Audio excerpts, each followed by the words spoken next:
안녕하세요. 김성겸 목사입니다. 산돌 성경 읽기 오신 여러분 환영합니다. 오늘은 사도행전 5장부터 7장까지의 내용 살펴보도록 하겠습니다. 사도행전 5장은 아나니아 삽비라 부부의 비극적인 죽음이 기록되어 있습니다. 헌금 가지고 하나님 앞에서 거짓말했다가 심판받아 죽은 사람들이죠. 이 이야기가 헌금에 대한 어떤 교훈을 전해주는가 이렇게 생각해 볼 수도 있지만 그보다 더 중요한 의미가 있는 사건입니다. 구약 성경의 레위기 10장에 보면 아론의 두 아들 나답과 아비후 제사장이 하나님의 말씀을 어기고 다른 불을 가지고 와서 하나님 앞에서 그러니까 성전에서 분향 제사를 드리다가 하나님의 징계로 불에 타 죽는 비극적인 사건이 벌어집니다. 이는 성전이 하나님이 계신 거룩한 곳임을 보여주는, 그래서 성전을 함부로 생각하거나 쉽게 대하면 안 된다는 것을 보여주는 하나님의 엄중한 조치였던 것이죠. 그때 그 사건과 사도행전 5장의 사건은 같은 성격의 사건입니다. 아나니아와 삽비라도 욕심으로 거룩한 성전을 더럽힌 겁니다. 물론 그런 사람이 아나니아와 삽비라만 있었겠는가 하는 생각이 들긴 합니다. 하나님께서 매번 아나니아와 삽비라 같은 사람을 똑같은 방식으로 심판하신 건 아니라고 생각합니다. 아나니아와 삽비라는 일종의 일벌백계의 사례라고 할 수 있겠죠. 그럼에도 하나님이 임재하시는 성전인 교회 공동체에서 하나님을 무시하고 욕심을 따라 행동하면서 교회를 어지럽뜨리고 회방하는 사람은 당장은 아니어도 하나님께서 반드시 응징하신다는 것을 우리는 말씀과 경험을 통해서 잘 압니다. 그리고 설령 땅에서는 그 어떤 징계나 심판을 피했을지 몰라도 반드시 하나님 앞에 서서 계산할 때가 올 겁니다.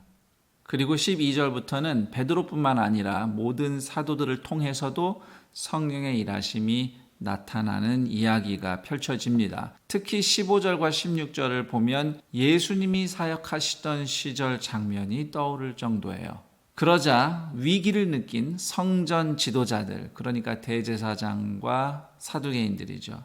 그들이 나서서 사도들을 박해하기 시작하고 심지어 죽이려 합니다. 그러나 천사의 도움을 받기도 하고 또 공회 앞에 섰을 때 비교적 신중한 바리새인 가말리엘 덕분에 사도들은 채찍질만 당하고 협박을 듣고 풀려나게 되죠. 그러나 그 후에도 사도들은 여전히 성전이든 집에서든 예수님이 메시아임을 전합니다. 여기서 우리가 주목할 부분은 41절에서 사도들이 기뻐한 이유가 나옵니다. 무사히 풀려나서 기쁜 게 아니에요. 예수님의 이름을 위해서 고난받은 것 자체가 기뻐서 하나님께 감사를 올리고 있습니다. 그도 그럴 것이 사도들은 한때 예수님이 말씀하셔도 제대로 알아듣지도 못했고 심지어 예수님이 붙잡히실 때 뿔뿔이 흩어져 숨었던 사람들인데 이제는 그들이 예수님을 위해서 박해받고 고난을 받을 수 있으니 그 자체가 예수님께 매우 고마웠던 것이죠. 그 다음 사도행전 6장으로 넘어가면 초대교회가 7 일꾼을 택한 이야기가 소개되어 있습니다. 여기에는 집사라는 직분이 명시되어 있지는 않습니다. 대신 사도행전 21장 8절에 보면 7 일꾼 중 한 사람이었던 빌립을 집사라고 호칭하는 대목이 나옵니다. 초대교회가 수적으로 부흥하면서 구제도 많이 하게 됩니다. 근데 그러다 보니 누락되는 사람들이 생겨요. 특히 헬라파 유대인들이 유난히 구제에서 제외가 되면서 그들 가운데 원망이 일어납니다. 헬라파 유대인들이라 함은 해외 교포 출신 유대인들이에요. 그래서 헬라파 유대인 그리스도인들을 더 잘 돌볼 수 있도록 헬라파 성도들 중에서 7 일꾼을 세웁니다. 그래서 사도행전 6장에 나온 이 7명은 모두 헬라파 유대인들이에요. 이들이 직접 구제를 실행했기보다는 그 형편들을 모아서 교회에 보고하고 구제가 잘 이루어지도록 하는 그런 소통의 역할을 한 것은 아닌가 이런 생각이 듭니다.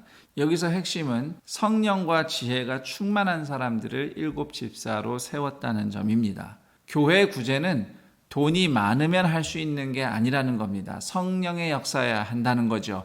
그 일을 맡은 자들이 성령 충만한 사람들, 성품과 행실에 성령의 다스림을 받는 사람들이어야 한다는 것이죠. 그럴 때 그 구제 사역이 성령의 역사가 되는 겁니다. 그래서 초대교회는 성령 충만한 사람들을 구제를 담당할 일꾼으로 세웁니다. 그런데 흥미로운 것은 그 다음 성경 읽어보면 그래서 이분들이 초대교회의 구제 문제를 해결했다 이런 내용은 없어요. 성령 충만해서 나가서 전도하는 이야기가 펼쳐집니다. 특히 일곱 일꾼 중 스데반이 성령 충만한 상태에서 복음을 전한 이야기가 나오는데 이 이야기는 성령의 역사는 사도가 아닌 스데반 같은 일꾼을 통해서도 나타났다. 여기에 핵심이 있습니다. 그러자 스데반이 고발당해서 공회로 끌려오죠. 그리고 사도행전 7장으로 넘어가면 공회로 끌려온 스데반이 결국 순교하는 이야기가 나옵니다.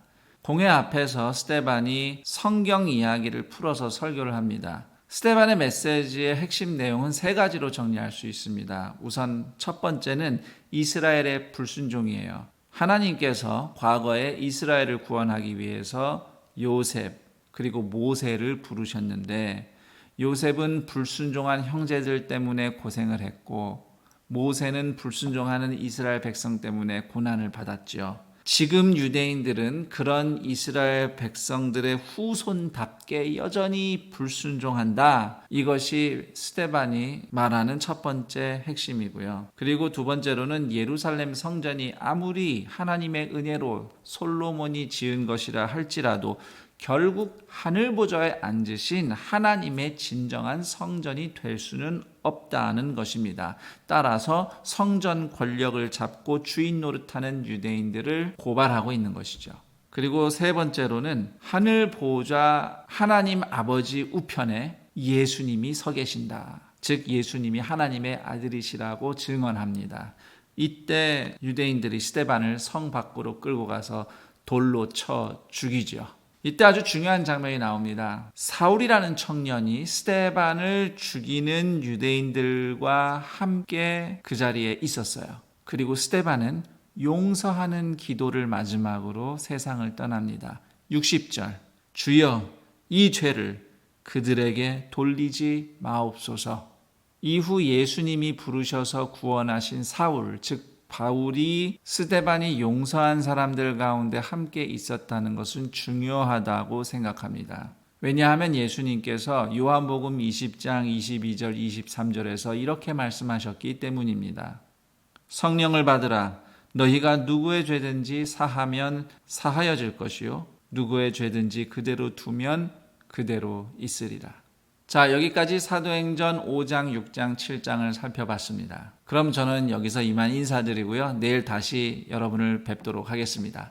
감사합니다.